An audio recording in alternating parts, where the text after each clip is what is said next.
पाकिस्तान मागच्या अनेक महिन्यांपासून आर्थिक अडचणींचा सामना करतोय।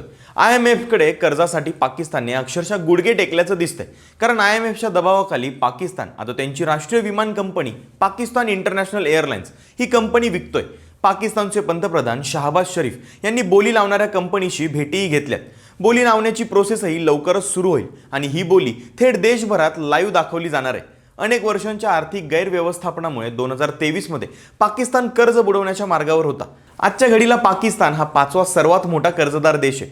पाकिस्तानवर सध्याचे कर्ज आहे ते GDPच्या 70% आहे। पाकिस्तानच्या लोकसंख्येत या कर्जाची विभागणी केली तर प्रत्येक पाकिस्तानी नागरिकावर 3 लाख रुपयांचं कर्ज आहे असं म्हणावं लागेल। याचमुळे पाकिस्तानमध्ये दिवसेंदिवस गरिबी वाढत जात असल्याचा खुलासा जागतिक बँकेच्या अहवालातही करण्यात आला।